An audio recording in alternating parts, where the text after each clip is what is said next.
Good afternoon, and welcome to the third chapter on cinema.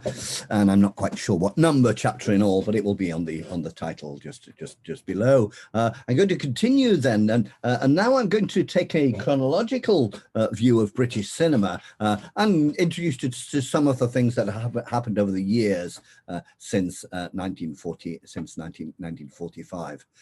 Now. Really, we should start during the war, during the Second World War. And as you can imagine, during the Second World War, the priority of government money, and indeed of everybody's money, was not the cinema. And indeed, half of the production studios were taken up with war production. That is to say, producing films of information or propaganda or that kind of things. And so from a level of around 180 films a year before the Second World War, British cinema only produced about 60 films a year during the war, because the entire economy was oriented towards the war drive. Everywhere there were posters asking citizens not to travel except if it was really necessary, not to buy any luxury products. And even the production of furniture and clothes was simplified with a system called utility. The state organized the production of utility furniture and utility clothes. That is a very small number of simplified models to make sure that the money was available to do something else. People were not supposed to go on holiday. They organized holidays at home, bringing sand from the seaside and putting it in the local park. And indeed, at the beginning of the war, the cinemas were all closed for economic reasons. But fairly quickly, the government realized the important effect on morale that closing the cinemas might have. And so the cinemas were open again. And indeed, it was about the only entertainment which was still available, and the number of tickets sold rose extremely quickly. Some films produced in Britain, some films which were produced in Britain during the war, took the war as their subject. The courage of our soldiers, the unity which was felt or supposed to be felt between different social classes, and so on. And it's true that the war allowed people from different social milieu to mix together. The children of working class people from the towns were evacuated from the big towns because of the bombing to go to live with anybody who had a spare room in the countryside. And the people who had a spare room in the countryside were, of course, the middle class and not the working class. In the factories, where a large number of women who had previously not worked went to work in munitions factories and so on, they came from all different classes. So there was a real social mixing because of the war. Now, some of the films that we can mention is that directly in 1939, then right at the beginning of the war, The Lion Has Wings, which is in praise of the Air Force, in praise of the Royal Air Force. And you can see here the Royal Air Force officer on the poster and the young nurse. I think she's a nurse. Do you think they're going to fall in love? I think they might. 1941 film Their Target for Tonight. This is a documentary, and it follows a British bomber bombing Germany. So this is an interesting example, really, where the war is used as entertainment, but documentary entertainment, and people are supposed to be pulled into enjoying the idea that Germany is being bombed. And indeed, the whole bombing of Germany was done in a very theatrical way. Winston Churchill would announce 1,000 bomber raids, where 1,000 bombers will all go and bomb towns in Germany. And indeed, the many tens of thousands of civilians died in Germany.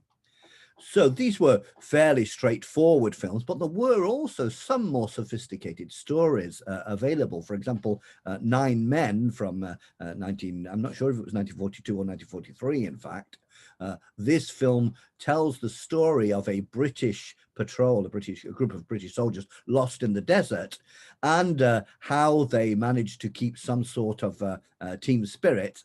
And the message behind it is that the importance of the patriotic effort to win the war is more important than class differences. So was a little bit more sophisticated with a real story there, whereas Dearden's 1942 film "The Bells Go Down" told the story of a particular neighborhood in London under the bombing, and was with Tommy Trinder, the very celebrated comic actor.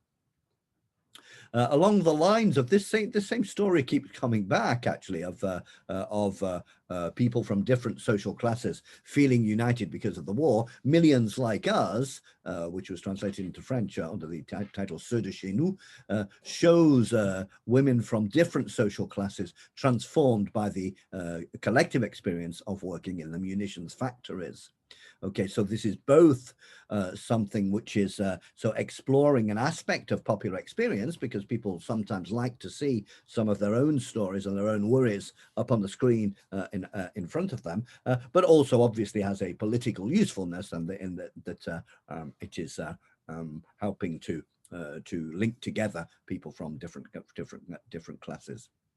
Whereas In Which We Serve by Noel Coward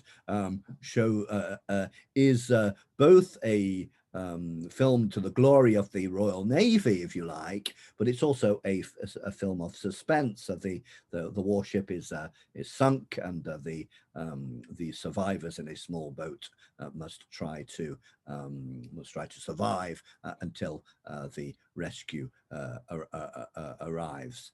Along the lines of documentary films, we have here London Can Take It by Humphrey Jennings, who is perhaps the best known documentary maker of that time.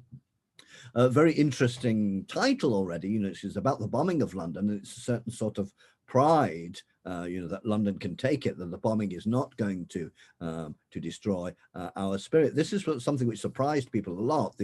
Some of the studies done by the government before the war assumed that you would have mass panic and mass hysteria if the towns were bombed, and this did not turn out to be the case.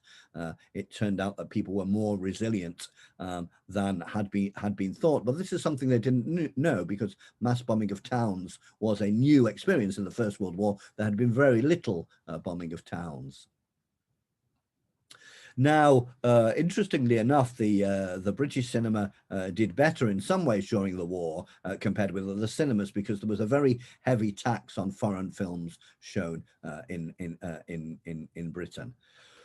So the photograph in front of you, this is a real example of what happened when the bombs dropped. Yeah, at the end of the war, I think a quarter of all buildings in London had been damaged. It was really extremely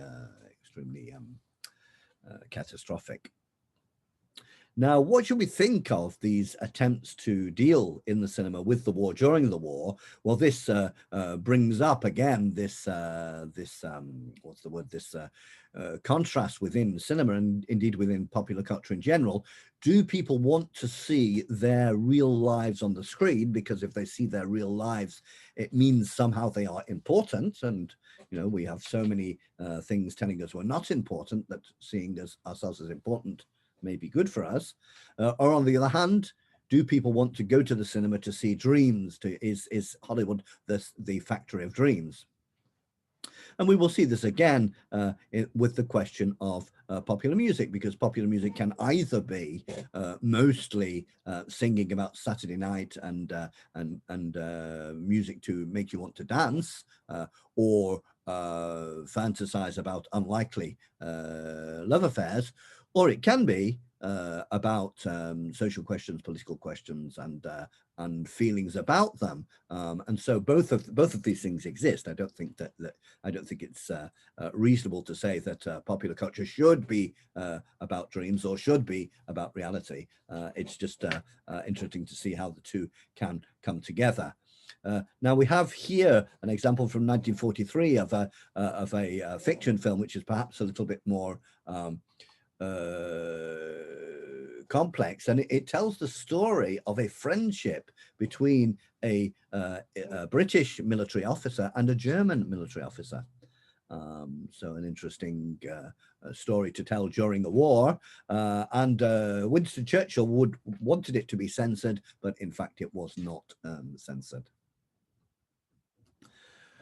So once we get out of the war, the war does eventually end. Although, of course, after the war, rationing continues for a good while because there's very little money around. But nevertheless, the end of the war is also the arrival of the health service and the welfare state. I just have that example of the red shoes, but I don't think I have actually anything to say about it in particular. At the very end of the war, Laurence Olivier, the great Shakespearean actor, among other things, produced a number of films. Well, this is in 1944. He did a version of Henry V by Shakespeare, which is very, very much celebrated. But also the Shakespeare play is carefully chosen because Henry V is concentrating on a patriotic call to arms, once more into the breach and all that. I'm pretty sure that's the right quotation. But I should also mention something about the Shakespeare films because it's extremely unusual for a 16th century, 17th century playwright to have today films made using the exact text. I'm not talking about just using the story, but actually using the exact text which was written at the time. This is extremely rare, and Shakespeare is a very exceptional case. Okay, so by 1945, because of the tremendous taxes on foreign films, 45% of all the films being shown in Britain are British. This is an extremely high level. Previously, the domination of American films was much bigger, as it is today. Now, obviously, the United States film studios were unhappy with this situation, and they organized a boycott of Britain. They refused to send films to Britain because they wanted to negotiate a reduction in taxes. And I think they had some success reducing the taxes, but in any case, the money that came in from the taxes on foreign films financed the British film industry. One of the great directors, film directors of the 1940s was David Lean, and he specialized in particular forms of literary adaptation. And so here we have Great Expectations and Oliver Twist, which are two stories from Charles Dickens. Now, notice this is different from the Shakespeare plays, which are, of course, literary adaptations, but generally, by tradition, use the Shakespeare text and not another text, whereas seen as these are novels, of course, these are actually written, the script is actually written by somebody today. And these were again very much appreciated, and David Lean developed the literary adaptation. He was one of the first people who decided that one should be much more flexible when you adapt a novel for the cinema. In particular, he said you need to reduce the number of characters in a novel if you want to make it into a film, something which became quite the standard thing to do later on. Perhaps if you have read The Lord of the Rings and then you see the film, you notice that a whole load of characters just do not appear. For example, Tom Bombadil. David Lean will also make Dr. Zhivago in 1965 and Lawrence of Arabia in 1962. And Lawrence of Arabia, then a story of a rather eccentric British military leader who, using rather unorthodox methods, gained some victories in North Africa. Now, from 1945 until 1970, we are in the golden age of cinema. In 1939, 19 million tickets were sold every week. And in 1945, 30 million tickets were sold every week. And this is going to really rise until television comes to challenge it. After the war, immediately after the war, the cinema industry was rather worried about the danger of the domination of American films, but this question was also very much linked to trade. The British economy was in very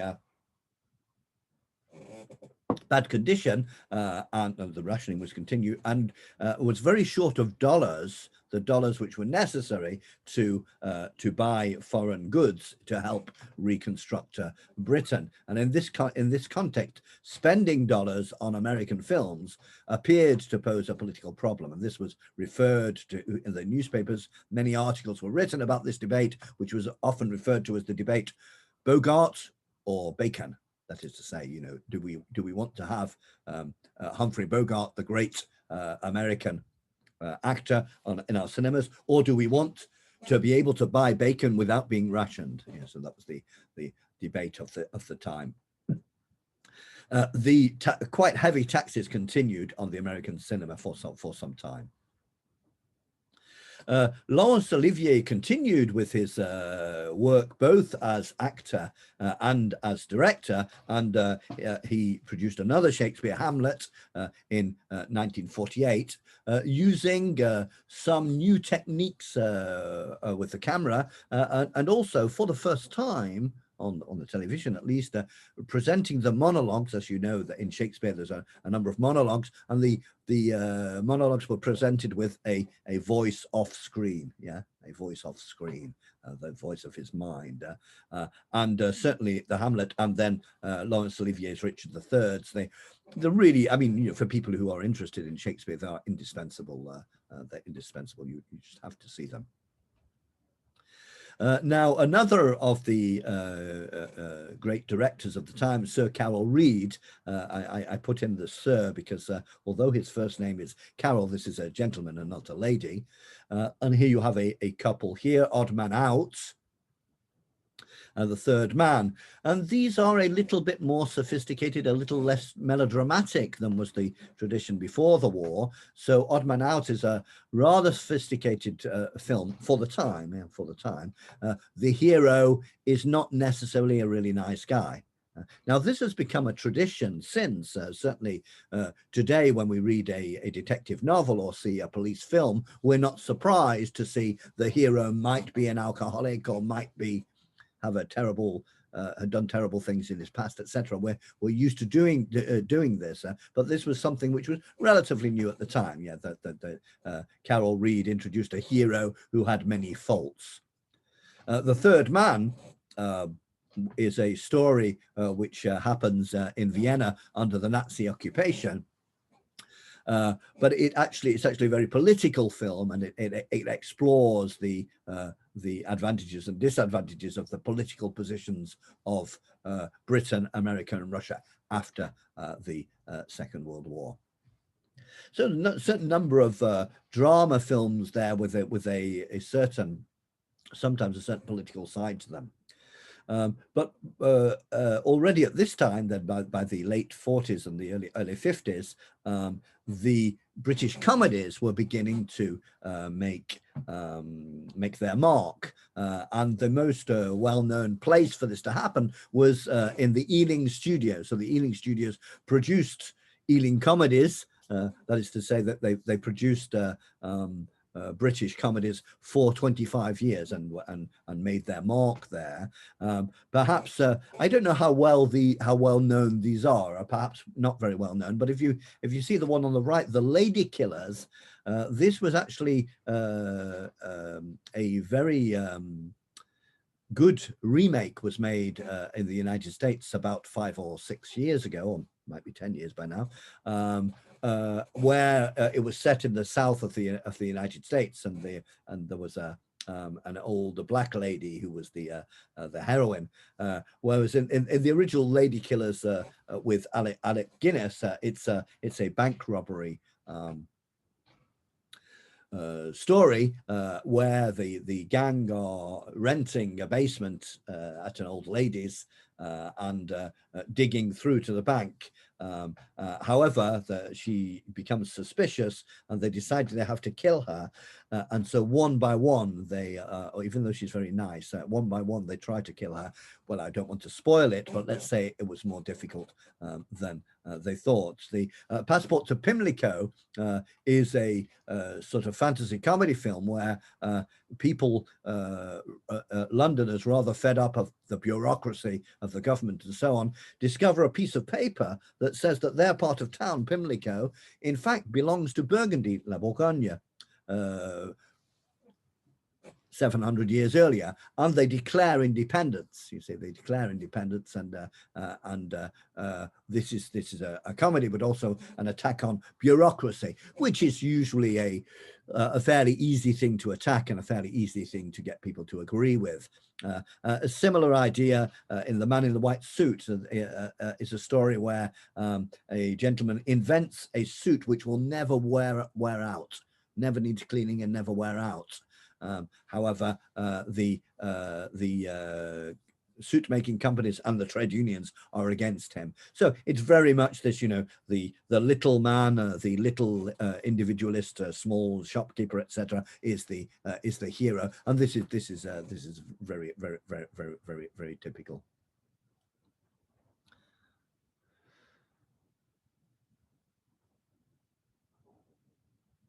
Perhaps the other one that you may have heard of is Kind Heart and Coronets, which was translated into French under the title Noblesse Oblige, in which an aristocrat kills all the members of his family and manages to prove that he is innocent nevertheless.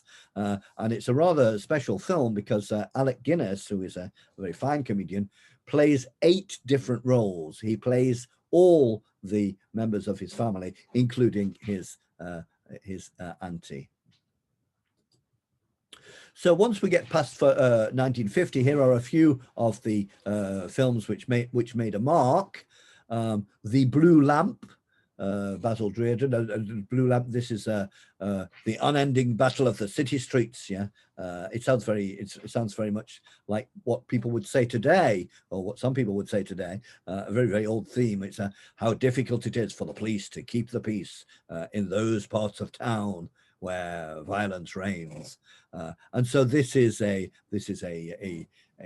film in praise of the police. Now, just to get back for a moment to the Ealing Studios, the Ealing Studios lasted for 25 years, and some say that today's British comedies like A Fish Named Wanda and so on still have something of the spirit of the Ealing Studios, but that may be difficult to prove, of course. So once we're in the 1950s, then the economy is going much better. Millions of social housing, good social housing, is being built. The Cold War is on its way, and ordinary people discover washing machines, vacuum cleaners, and little by little, television. Rock and roll comes along. It becomes little by little more difficult to sell cinema tickets because television is beginning to be competition. And just to give you the figures, in 1949 in Britain, every week they sold 27.5 million tickets, but in 1960 only 10 million. So you can see that the decline was very real. Now, in the 1950s, there was an interesting wave of films about the Second World War, and some of these are still popular on television today. They come back from television. I'm meaning on British television, and they're very interesting pieces. Of course, these are not supposed to be, unlike perhaps some films today in the 21st century, they're not supposed to be historically very accurate. They're mostly, and indeed you don't see much violence in them, they're mostly about pride in the British role during the Second World War. In these films, the Russian army does nothing, which is a little unfair, seeing I think there were 20 million Russians killed in the Second World War. The French resistance does nothing at all in these films. Not just these 2 films, I mean the whole generation of British war films. The Americans arrived too late and gave a hand, but probably it wasn't necessary, in the opinion of these films. So now that makes it rather, the position of Britain in the Second World War makes it kind of difficult to make glorious war films, because, you know, if you're looking at whose tanks and guns and invasion of France made the difference, mostly the United States. The United States was a bigger economy, it had more money, the soldiers it sent were in better health and in better shape. And if you're looking at the number of people killed and so on, it was the Russians by a long way. The Russians lost far more than any other country in the war. So how can you make the British into the heroes? Because obviously the British cinema didn't want to make films in which the Russians were the heroes or the Americans were the heroes. No. Well, they did this in a rather clever way, that they showed that, okay, perhaps the Americans had the best weapons and the Russians were the most sacrificed, but the British were the cleverest. And so many of these films are about the clever little British man. So here on the left, no, on the right, first of all, we have The Colditz Story, which is a story about escaping from a prisoner of war camp. British people, of course, escaping from the from a prisoner of war camp by being extremely intelligent. Which makes a good film, although you don't win wars by escaping from prisoner of war camps, but there you go. And on the left was an extremely intelligent film, The Dam Busters, in French it was called Les Briseurs de Barrage, which showed the experts of British science inventing a new kind of bomb, which would bounce on the water, if I remember correctly, on the water of the big rivers of Germany, and therefore explode dams and flood whole parts of the country before the aircraft could be attacked by the Germans. So you notice, so here the British are the heroines because they're the cleverest. They have brave pilots and very, very clever scientists. Okay, and that's what the film is about. So they did manage this rather impressive feat of making the British the most important people in the Second World War. 1957, a more sophisticated film, Bridge on the River Kwai. It's because the previous films I mentioned had shown the British as courageous and intelligent against a mean enemy, an enemy who was invisible and without personality. Whereas The Bridge on the River Kwai tries to describe two civilizations, two sets of values. It's the story is a group of British prisoners captured by the Japanese. And for the Japanese in the film, the British people are worthless because when they were beaten at the battle, they did not commit suicide. And according to, in this film, the Japanese moral value set that if you were defeated in war, you should commit suicide. It also shows in some detail how the prisoners who build a bridge, that's what it's all about, they build a bridge, become very attached to the bridge they have built. They're very proud of it. And when they receive instructions, when this bridge is threatened because it is too useful for the Japanese, then they are really quite upset about it. So this is still a patriotic film, and indeed the representation of the Japanese no doubt has serious elements of stereotype, but nevertheless it's quite a sophisticated film, and sophistication wasn't always around at the time. Oh, it's also, I should say, it's also a very spectacular film. And this is important at the time. Special effects in the 1950s in the cinema are becoming more and more important because the cinema needs to distinguish itself from the television. If you're just going to watch people talking to each other, you can do that on the television. But the televisions are small, they're in black and white. And so the cinema can compete if it's a little bit spectacular. Now, the Cold War at the time also led to the production of a certain number of anti-communist films. There was a film called High Treason in 1951, where communist saboteurs tried to organize an attack against England and end up by battling around the electric power station in Battersea. Now, this was a bit of a myth of the Cold War, really, the British fantasy that the Russians were going to invade England, which of course was never going to happen just because Britain is a really long way away from Russia to be able to invade it in any way. There was also another couple as well, The Man Between in 1953 and The Young Lovers in 1954. So that's taken us up to 1957. So first of all, what films were made during the war, and then the different stronger films, some of the most remarkable films made just after the war. But that's half an hour. So I'm going to stop now, but there will be more. I will continue with the history in the next chapter.